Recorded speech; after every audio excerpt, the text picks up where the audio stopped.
Hey, everybody, welcome back to the show. As always, I'm your host, Stuart Cranes, and this is your inside track to success. As you guys know, every single week we have a new message or guest on who is going to help you up-level your life, up-level your goals, and help you untangle the knots that we get caught in our heads each and every day as we are pursuing the lives of our dreams. Before I introduce today's guest, who I know you're going to get a ton out of having here this week, please go ahead and hit that like button.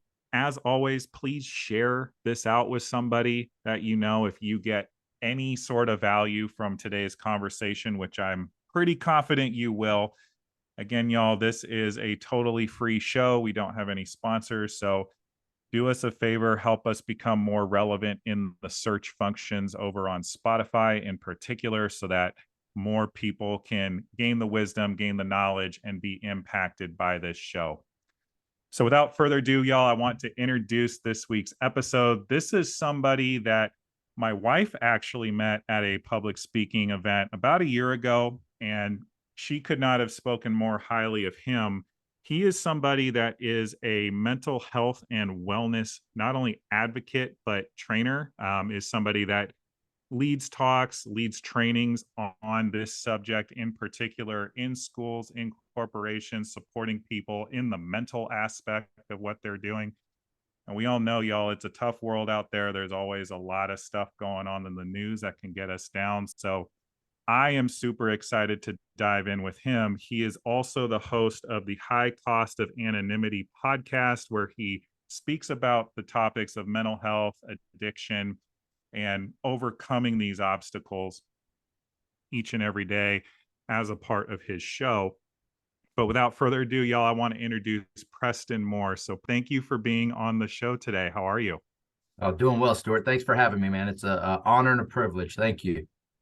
Yeah, thank you so much. And again, I actually had the opportunity to listen to a couple of episodes of your show as we were getting ready to record this. And I think I would love to just have you start out by sharing a bit about your background and how specifically you got so involved with the topic, with the conversation of mental health activism in the workplace and beyond. Sure. No, I appreciate it. Short story is, I used to get in a lot of trouble when I was young. I grew up in Texas. Mom was a hairstylist. Dad was a newspaper publisher. They did a lot of things right. They taught me right from wrong. They taught me don't lie, cheat, or steal. If it's not yours, don't take it.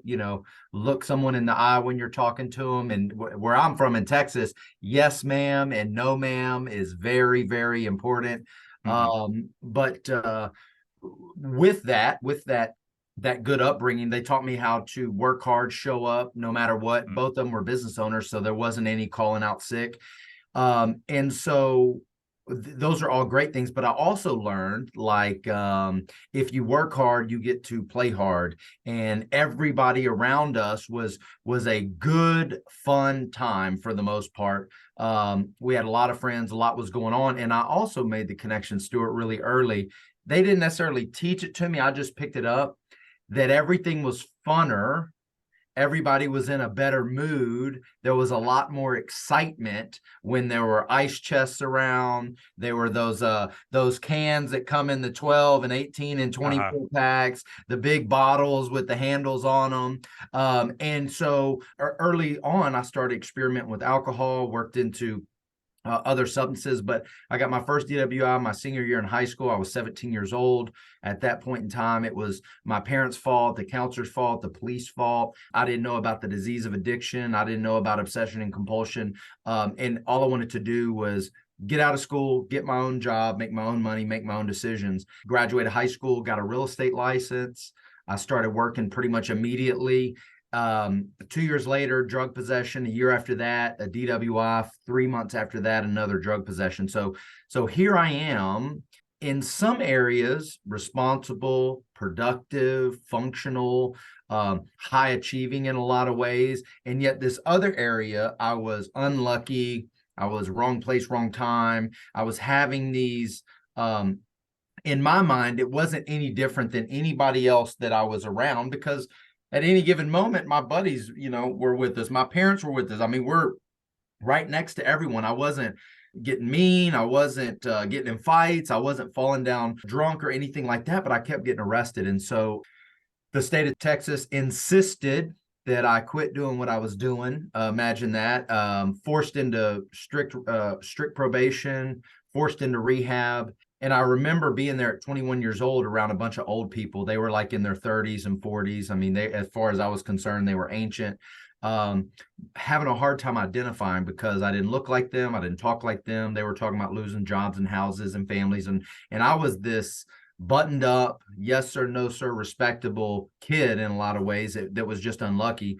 And through a couple of different events and people and mentorship, sponsorship, hard work, I got sober. It was September 10th of 2001. So I just celebrated 22 years in recovery. So I went, Congratulations. thank you very much. But I went all that time. I graduated graduated college, went to Texas A&M, met my wife, moved to Houston, moved to Philadelphia, always in sales. But when we moved to Columbus, Ohio, which is where we live now, we moved about 4.5 years ago. I said, I'm gonna make a career change. I want to work in addiction. That's actually what I said. I wanted to work in addiction, but I didn't want to be a counselor. So I found part of the business development or outreach is what they call it in the industry. So I go around and talk to other treatment centers and hospitals and whatever. But I actually got a job not for a treatment center. I got a job for a mental health hospital. Hmm. And that is where I started understanding what the mental health care system looked like, what the drug addiction system looked like compared to what I was used to, which was like 12-step support groups, counseling, coaching, and therapy, mentorship and sponsorship, which is kind of free and of service.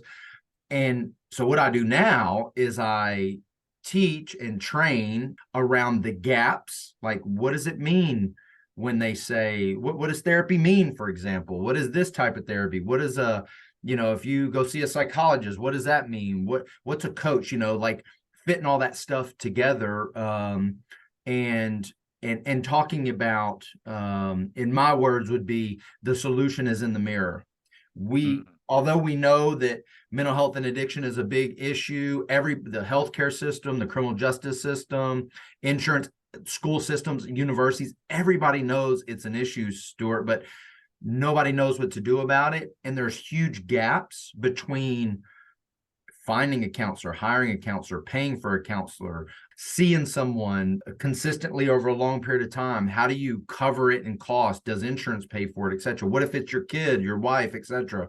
And so, although we know there's an issue, there's big gaps. And so what I tell parents when I'm on the phone, spouses, employers, that as much as you want to help that person who's struggling, who they're calling me about, that the solution starts with you. You need to go to your own meetings. You need to see your own counselor. You need to do your own relationship work, not focus on the person that was like me, that's really standing out, getting in trouble or doing, whatever crazy thing they got going on. Yeah, wow. And thank you for sharing all that. And clearly this is something that you came to not only from your experience, but also just from a place of passion that you can basically support other people from your experience. Yeah. Something that comes up for me in my story, I thankfully don't think I ever reached a point of addiction, but when I was working in baseball, I was definitely developing dependency on alcohol, I Mhm. believe. Working 100+ hour weeks, grinding it out. Everything on paper looked amazing about my life. Like if you looked at my LinkedIn profile, I was crushing it. Yeah. But I was going home at night, crushing a 6-pack a lot of nights and Right. needing that to be my equilibrium so I could muster the strength to go into the office the next day. What came up for me that I want to ask about is I heard you talking about how what I think maybe you'd call your rock bottom is the state of Texas telling you you got to go get help. Like you got to go do these things. For people that maybe aren't as fortunate to have some entity like that telling them to go get help, how can people check in with themselves to assess that something might be wrong Sure. and go find that help, or at least start taking those steps towards righting the ship, so to speak? Yes, that's a good question. Because I will often tell people that especially when I go into treatment centers or the criminal justice system, Department of Correction, which is jails, probation, etc., is I tell them that we're the lucky ones. The lucky ones are the ones that have gotten arrested, that have gone to the hospital, because after you do that, once you might be able to bend, you might be able to get by and you were unlucky. But if you keep going back over and over and over again, it becomes very hard to debate whether or not you have an issue. So at least we know what the issue is. What you're talking about, Stuart, is what I call the functional middle. And I think that is the most undiagnosed group of our culture, is the people that have it together for the most part, that if you look at their family and you look at their life and you look at their bank account, like they've got they got all the things. They love their kids, their relationship is good enough, that all the things, but yet you don't know that they're managing their thoughts, their feelings, their emotions with substances.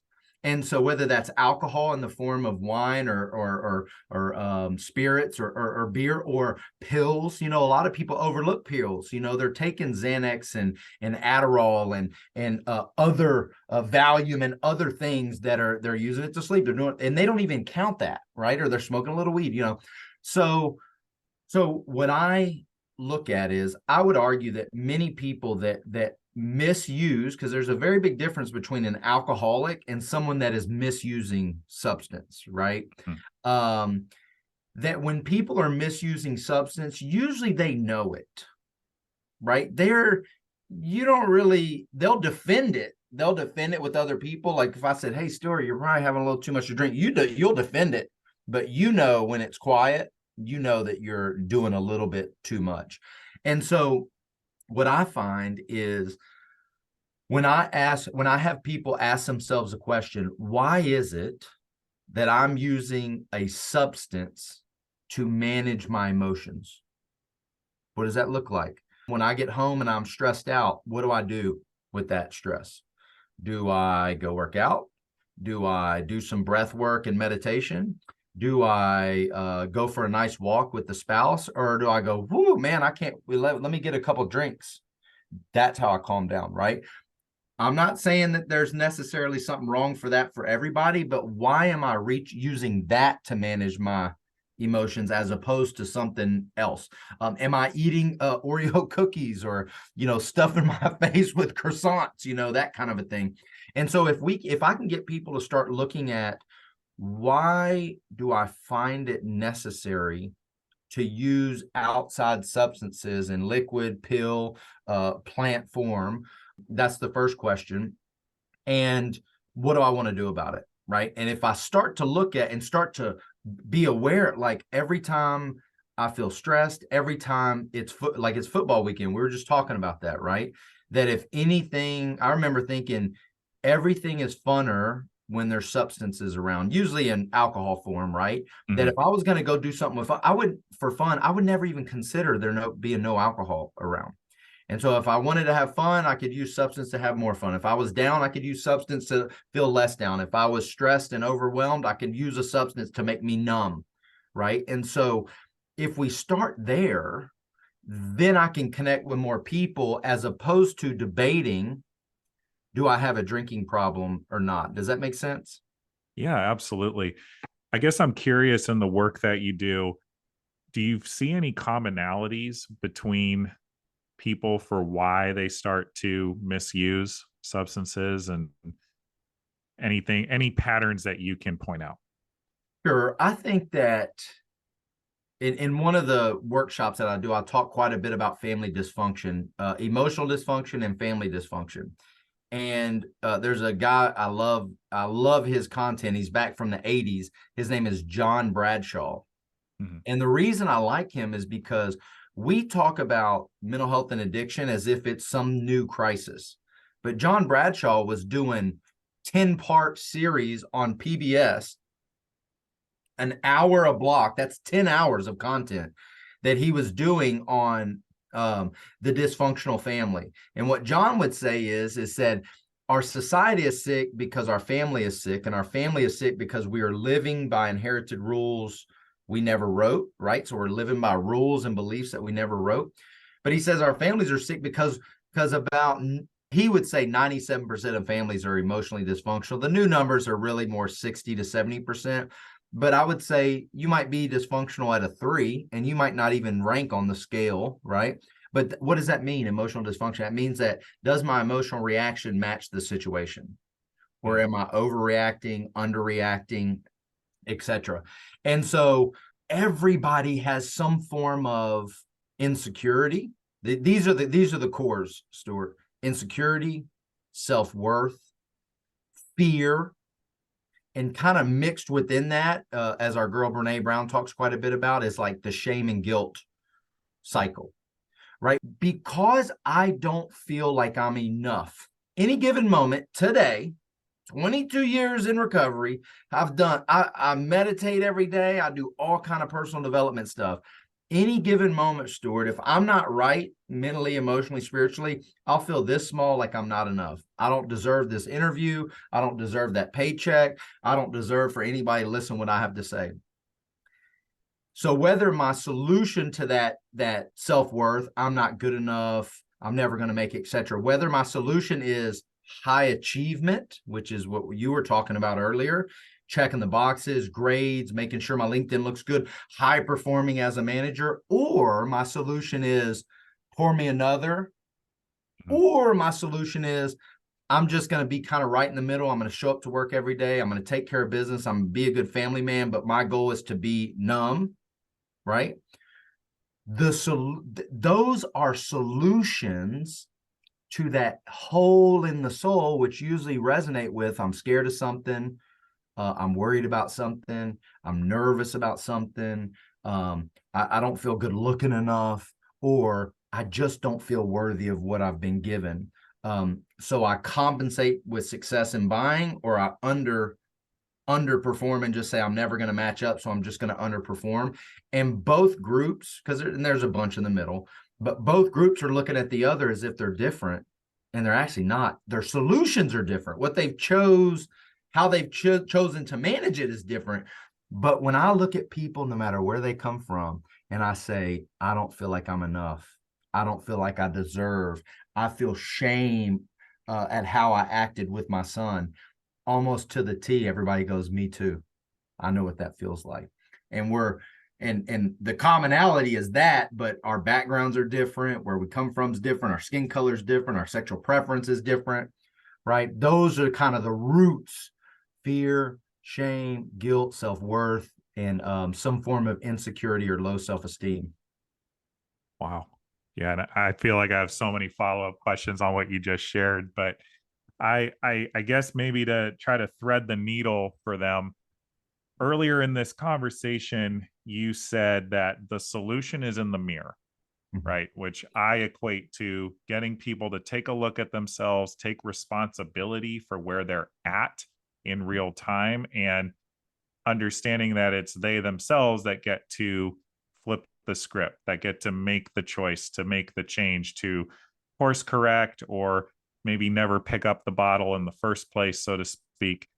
If you are unable to support somebody in taking that look in the mirror and taking that responsible, self-committed action, are they doomed to hitting rock bottom, or is there any other way to get them to course correct or right the ship based on what you're describing? I would say no, they're not doomed, because none of us are doomed, right? Mhm. In some rooms, in some circles that I run in, we talk about hitting rock bottom. We have the other side of that coin, which are the savers. Usually they're the families of, the spouses of, the helpers, right? As one of my colleagues would say, we could get high on helping, right? The helpers are usually the person they're trying to help, that's their drug. The other person's trying to get high on helping. Meanwhile, the more they try to help, the other person's like, no, get away, get away, get away. But it's not don't help. That's not accurate. It is, you need to learn how to help someone that is struggling. And that goes not just with people that struggle with mental health and addiction, that goes in relationships, Stuart. How many relationships, whether they're married or not, usually the conversations are like this. Well, you need to change. And they go, no, I don't. You need to change. And they go, no, I don't. No, you need to change, right? It's the same thing. Brothers and sisters, bosses and colleagues, intimate relationship, it doesn't matter. Everybody's pointing the finger at each other. But as soon as I go, you know what? I'm gonna one of my mentors would say it's like throwing the ball back to each other. I'm gonna throw it. I know what she's gonna say. She's gonna throw it. She knows what I'm gonna say. And I'll take the ball and I put it in my pocket, and I start to look in the mirror and go, where am I off here? Usually it involves other people for me. I like to call other men and I'm like, hey, can you believe what she did? But these aren't guys that go, yeah, you're right. These are guys that go, well, what did you do? Well, let's look at that. Is that selfish? Is it not? What are you scared of? Right.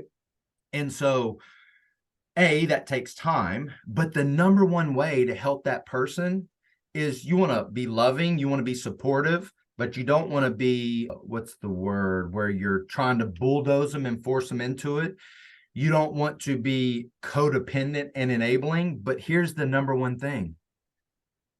If you're not doing what you're asking them to do, they're not going to listen to you. So tell me more about that. I'm glad you asked. This is what I'm talking about. Usually when you're talking to someone about an addiction or mental health, right? Let's just use that because that's very easy. What they're telling that person is not only do you need to cut back on how you're managing your emotions, right? You need to change that. You probably need to hire some sort of counselor or therapist because we know you got emotional problems. I mean, look how you're acting. You may even need to go to meetings because, again, you keep going back and forth. You're having this problem. You need to go because I've seen it on TV. One of my friends said you need to go to one of those meetings. If it's even real bad, maybe you need to go to the hospital or to rehab. And what they're saying is, hey, you need to change everything. Everything that you've been doing since you were a child on managing your emotions, you need to change everything. And then what they're saying is, I don't need to do that. You need to do that. Look how crazy you are. Look how you're acting. I don't act like that when I'm drinking. But from their side, they're going, you're telling me I got to change everything and you're not going to do anything. Right? So you see what I'm saying? Yeah. So what I tell that parent, that spouse, that person is to say, hey, I love you. I want you to change. I'm concerned about you. If you need some help, I'll help you, but to a certain extent. And then go, I'm going to hire my own counselor. You don't need to profess. That's manipulation. I'm going to hire my own counselor. Go start talking to a counselor and go, what am I missing within me, within my life? Where can I improve in my relationships? Where can I work on my insecurity, my self-worth, overwhelming desire to help, right? And so, and don't even tell them this isn't like I'm going to do this and you do this. If you do have mental health and addiction that close to you, go to 12-step support groups for families. It's called Al-Anon. That's one. NAMI, National Alliance of Mental Illness. That's another one for mental health. ACA, Adult Children of Alcoholics and Family Dysfunctions. That's a really good one. CODA, Codependence Anonymous. That's a really good one. And most people on here that is listening to that, they're probably thinking two things. One, I don't need that. I'm not that bad. Or two, that doesn't apply to me. If they would just make a few changes, we'll be fine. That's part of the problem, right? So if you're that close, there's a guarantee that you're doing at least 50% of the damage to them. Yours just doesn't involve the substance or as bad. Wow. But even more importantly, Stuart, imagine this. I'm talking to my spouse. We're butting heads. You change. And I said, you know what? I'm not going to argue with you anymore. I love you. It's all good. Do what you're going to do. I'll support you if I can. And 9 months later, I come to that person. I go, hey, man, I've been going to these meetings. I've been doing this. Wow. Hey, I need to make an amends to you because I haven't been loving and caring as I thought I was, blah, blah, blah. And I've been going to these meetings. Maybe you should go. Right. And they go, 9 months you've been doing that? The truth is when you start doing that, the behavior changes anyway. So that person that you're trying to help and fix starts to go, they're fighting differently. They're not doing the things that they were doing. Wow, that's weird. We're getting along so much better. But they're not getting along because they changed. They're getting along because I changed. right? And so Yeah. it's modeling the behavior that you want in the person. And that, even if it doesn't involve drugs and alcohol, Stuart, if you want to change your marriage, quit talking about your spouse. You go do it. Yeah. You don't Yes. need them to change for you to be okay. My Amen. question is, why do they affect me emotionally so much? Right? That's the one. And then the last thing I'll tell you is, if I want to know, Stuart, how to stay married, I don't need to go ask my single buddies. Right? Facts. Right. If I want to know how to stay in a long-term committed relationship, I have no business talking to my boy who's been married for 3 years and he's on his third marriage. No shade or anything, but I want to learn how to stay married long term. If I want to be an expert in IT, a plumber, a professional speaker, I ain't got no business talking to my hairstylist. Yeah. You with me? So 100%. when I'm trying to fix my relationship with someone that is struggling, I need to go around those men, women, families, spouses that know how to deal with that. You feel me? Mm-hmm. So that same thing with an alcoholic drug addict. I don't need to go ask my buddy who can drink a few beers a night how to stay sober. I need to go around other alcoholics that have been where I've been, done where I've done, used against my will, done all this crazy stuff, even if they've always kept their job. I need to learn from them, not from my neighbor. Yeah. Wow. Yo, Preston is putting us through an absolute mindset and personal development clinic today. So I hope you guys are taking notes, because I have been this entire conversation. I think the biggest thing that I want to say in response to all that is that the theme I keep hearing you bring up over and over again is responsibility. Like, looking yourself in the mirror, you are the solution. Whatever decisions you have made up to this point have led you to the exact moment that you find yourself in this moment listening to this podcast. And so if you got yourself here, you can also get yourself out of this set of circumstances as well. It might require some collaboration. It might require you surrounding yourself with the right people, as Preston so eloquently put, but it is possible, y'all. And this is why I wanted to have him on the show, because the folks that listen to this show, at least the feedback I've gotten, are high achievers, people that are go, go, go, do, do, do. Yeah. Probably will tend towards the I will sleep when I'm dead mentality. Yeah. And at least in my personal life, and I've already mentioned it today, but when I was leaning as hard as I could into that mindset of I got to just grind in order to create the life of my dreams, it was when I was at my most miserable, and it was when I was the most susceptible to substance abuse. And I want to make sure that the people listening to the show today are hopefully not in that set of circumstances, but in hearing you, Preston, are checking in with themselves. Am I enabling myself? Am I enabling others? And what can they do about it? Yeah. And I would love to just ask you, going back to your personal story, was there a moment or moments where you were trying to look in the mirror, do that type of work, and were struggling to take that level of responsibility, and how you shifted that to create what you have today? Here's what I was thinking when you were talking about the listeners, substance abuse, or substance misuse, right? Yes. Is most people do not know that what they are doing is abnormal, right? So here's what I mean by that. Now, earlier I said most people that are struggling, that are drinking too much, they know. Everything's on a spectrum, right? When you're really putting it in, right, you a lot of times, but a lot of that functional middle, we hang out with other people that look like us, talk like us, vote like us, parent like us, relationship like us, work like us, right? We sure there's some variation, but it's similar. Mm-hmm. So when we're surrounded by that, Stuart, we think, oh, this is normal. Mm-hmm. Right? This is how you do it. This is how you work. This is how you get ahead. This is how you relationship. This is how you negotiate. This is how you tie up the end of a hard week, right? Mm-hmm. And so one, a lot of people don't know that what they're doing is abnormal. That's why I like talking about other compulsive behaviors, right? Other dysfunctional behaviors. And let me explain. When I talk about substance addiction and misuse, right? Only about 10% of our population would be considered or diagnosable for the disease of addiction or alcoholism or other compulsive behaviors. That's only 10%, right?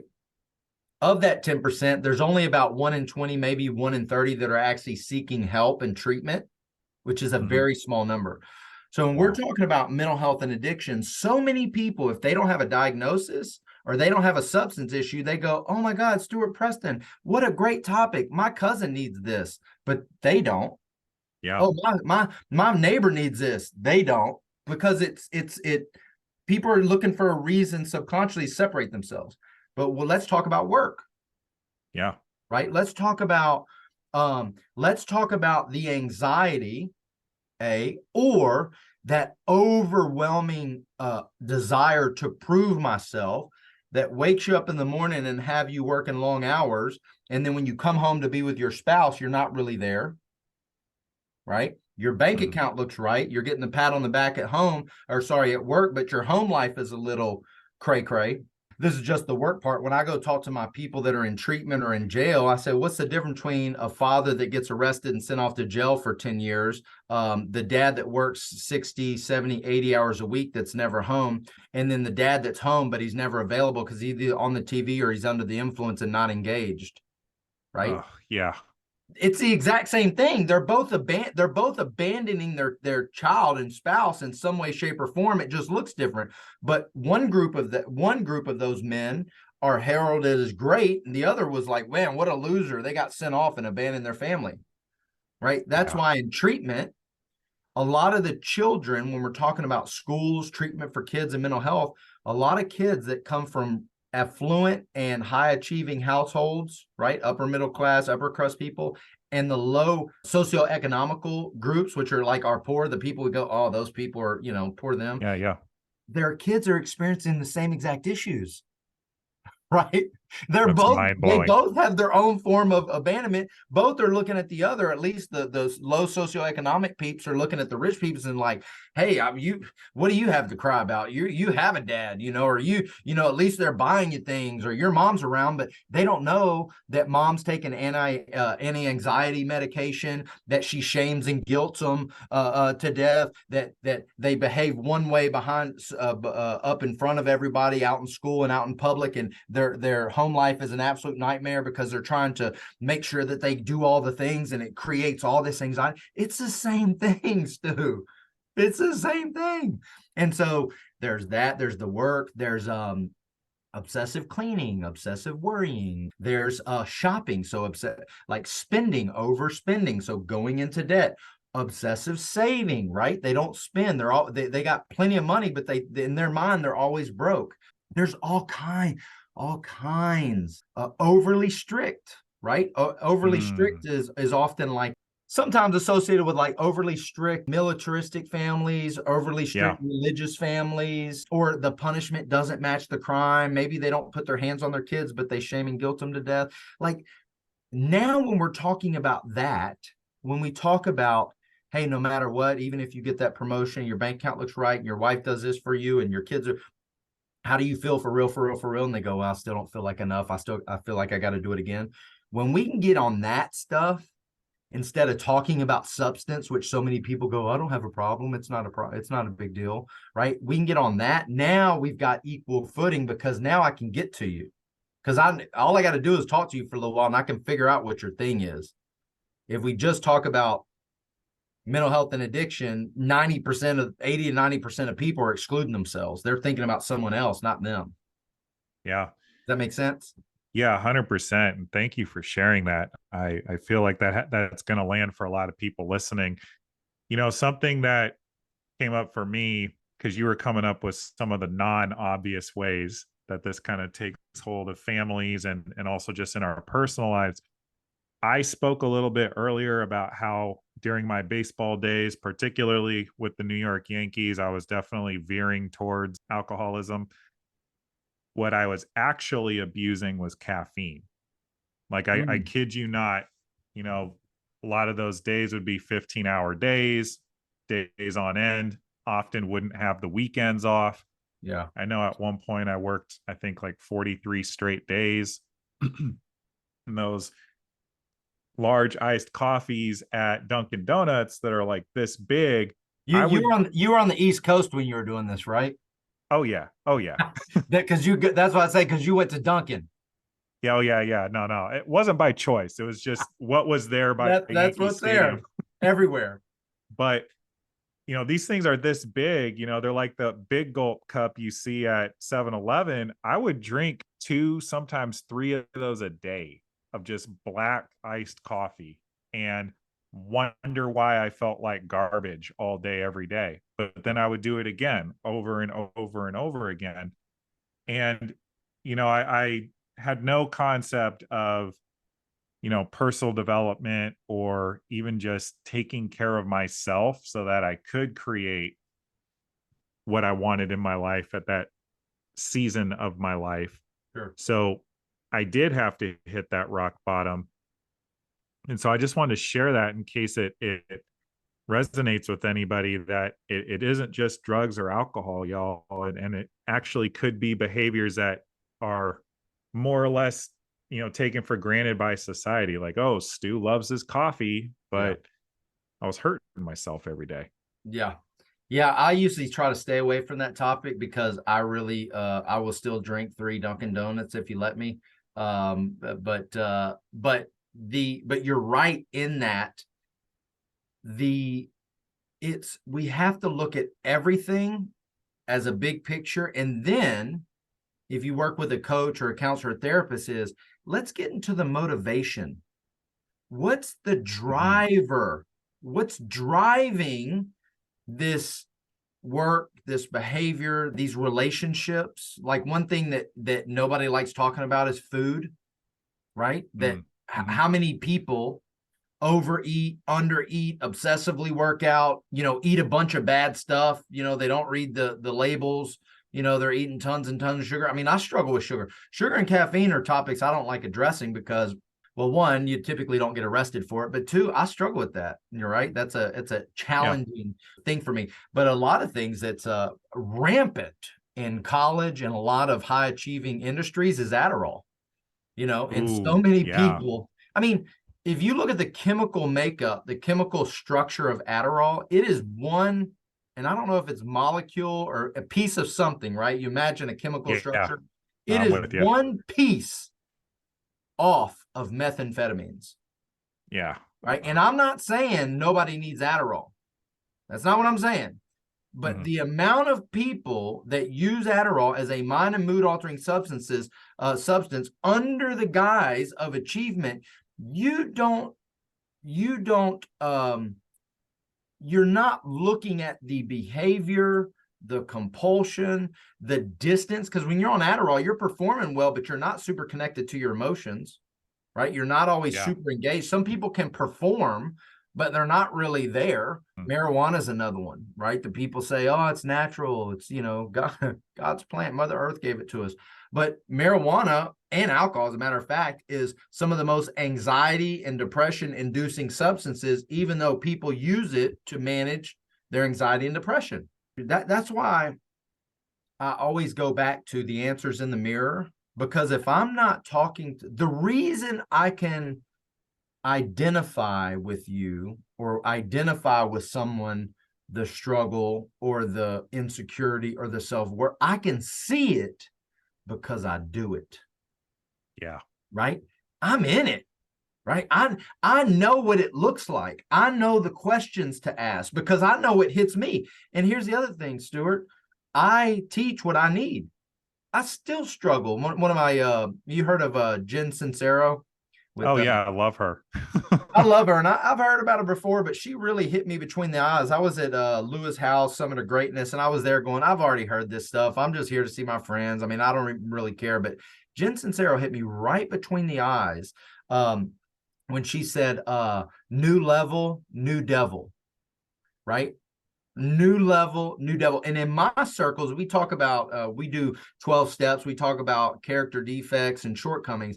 And I would always tell people that when you work on these things, when you're pulling out those underlying driving, motivating factors, or the things that shortcomings within your personality, when I work on those, it's like, yes, I've done so well. And then they go change clothes, and then they come back and get me somewhere else.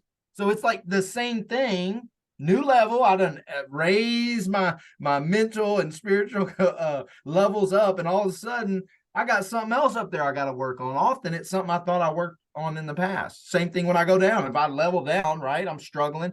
It's just something else, and it's constant. This is important.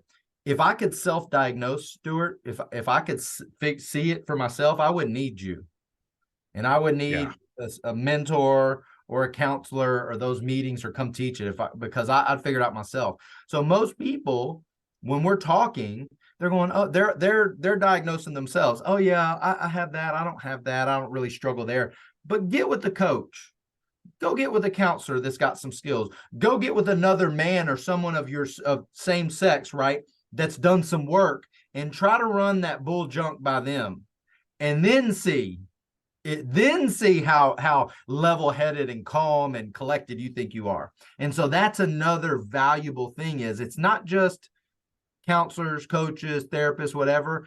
It's surrounding yourself by other people that are ahead of you, right? They're a little bit ahead of you so they can help. And then you're helping people behind you. So you're reiterating, teaching what you need, and then doing that constantly, because you can't just do it once, right? You can't just do this little bit of work once and be like, all right, I'm good to go. Nope, it comes back. Another year, another level, another devil. Yeah. So good. So good. And maybe just to summarize what Preston just shared, y'all, like, surround yourself with people who care enough about you to not buy your bullshit, quite frankly. Like, don't allow people to do you the disservice of holding you low, of letting you not look yourself in the mirror and fix the things that you claim that you want to change about your life, but that you're not actually doing anything for. And we've said it so much on this episode in particular, but who you surround yourself with matters. Feedback is a gift. That is something we've talked about on other episodes as well. Just somebody who's able to look at your life externally, whether it's a coach or a counselor or a friend or anybody that cares enough about you and your success, is going to point these things out to you so you can work on them. Well, I've got a couple things. I know we're kind of coming up to time, but a couple things that I felt that have just really made an impact on me. One is one of my favorite podcasts. It's called Dad Saves America. And there's a guy on there, I believe his name's John. He's the host, but he has all these different people on, and he's talking about mental health, awareness, masculinity, parenting, that kind of thing. And his most recent episode was with Jay Glazer. Now, Jay Glazer is he played sports. He taught athletes MMA. He's a famous correspondent or TV personality. I mean, a masculine guy. And he has been very open with his mental health and things like that. And so he's on that episode, he's talking about all these things that he does with his men. But he said something that was so impactful about building that community, right? So your community is multifaceted. Yes, a coach and a counselor and a therapist would be great, but that's just one person. You're only going to see them 1, maybe 4 hours a month, Stuart. 1 hour, 2 hours a month, right? Then you got support groups. So I go to support groups. I don't go to as many as I used to, but that's about 1 to 2 a week, maybe. So there's another couple of hours. But then getting your road dogs, your men around you that aren't going to poo-poo your growth, right? That you can open up and say, hey, I'm struggling. But he said something. He said, if I don't tell my friends when I'm struggling, I rob them of the opportunity to be a friend. Wow. Isn't that crazy? Yeah. I speak to people in schools, community groups, professional organizations, universities, right? And I say, how many people in here love to help people? They all raise their hand, right? Oh my God, I love to help. I love to help. But they don't like being helped. And when they struggle, they don't want to say nothing because I'm embarrassed. I should know this. I'm ashamed. Oh, they don't want to hear it, right? But what I'm actually doing is I'm robbing those people close to me of doing what they want to do for me, which is to be my friend, to love on me, to be compassionate, right? Yeah. And if I can't openly share that, right, then I don't get it. He went on to tell a story about he was traveling somewhere. They had a gig. He was going to be on like a game or something like that. He called the host that he was going to be working with, and he said, hey, let's have some dinner. All four said they had plans. And he said, no, man, I'm serious. I need you to show up. I'm struggling. All four canceled their plans, showed up for their boy, supported him, and a couple of them said, hey, man, I'm glad you shared that because I've been struggling too. So what happened was, because he was able to let his friends in on what's going on, and because he's had a lot of practice, you hear, he's not just doing that right off the bat. He's got a lot of practice, but he was able to tighten that container with his buddies that he travels with and bring them in, not only for them to help him support, but also to offer his support when they need it as well. Such a great perspective and a good episode if you want to listen to something cool. Dad Saves America, just the one with Jay Glazer, but there's a ton of interviews on there that I absolutely love. The host is excellent. Yeah, no, definitely going to have to check that out. And folks, I know that you've gotten value out of this because I am taking notes like you wouldn't believe on this episode. And I wish we had another hour, Preston, just so we could keep going, but we don't, unfortunately. It's all good. But before we head out for today, I want to make sure that people know where they can connect with you, learn more about you, and what are the best places for them to continue the conversation.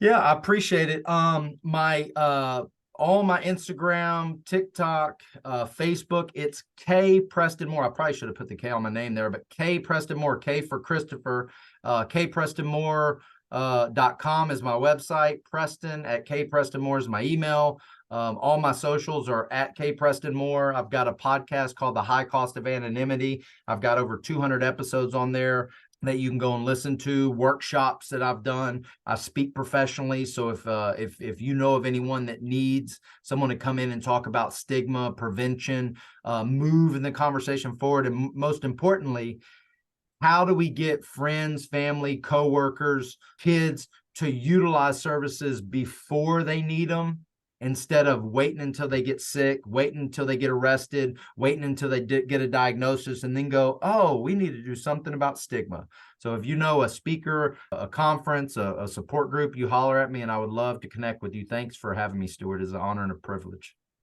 Yeah, Preston, and I think we're definitely going to have you on again in the future, on a future episode. So, final question for you today. I ask it of all of my guests. What are you acknowledging yourself for today? I'm doing a lot of work around my language with money and language with my self-worth. And the reason they're tied together is whether I'm talking about podcasting, speaking, my profession, money, my relationship is usually when I get that gift from God, my higher power, the universe, that says, wow, I would love to do that. The first thing I say after that is, that's not going to happen for you. You know that if you get too much of that money, it's going to ruin your relationship. You better not, right? This is all subconscious. And what I've been doing is, and that's thanks to Jen Sincero, Joe Dispenza, which is who I do a lot of my meditation with, is I've really just been grabbing onto, how do I talk to myself about money? How do I talk to myself about success? How do I talk to myself about my parenting and my relationshiping? And when I catch myself being negative, right, I say, hey, I forgive myself for being negative, and I just reframe it. Not even necessarily something positive, but just something that's more neutral. that I'm opening myself up to things coming to me easily and effortlessly, that I deserve it, that I'm worthy of these gifts that I'm getting when I'm meditating, and trying to live into that as if it's already happened. That's what I'm deep in that, Stuart, and so I want to acknowledge myself for that today. Dude, thank you so much for sharing that. And that is a podcast episode topic in itself. So Absolutely. maybe that'll be the next one. Well, Preston, I can't thank you enough for being on today. And folks, again, please continue the conversation with Preston. He is at K Preston Moore on all of his social media. Check him out on TikTok, Instagram, anywhere else you're hanging out as well. And again, y'all, I know that this was a great episode, so please share this with somebody. Share this with your friends, your family, anybody that you love and care about and want to support in leveling up their lives. This has been your Inside Track to Success. As always, I'm your host, Stuart Cranes. We will catch you next week.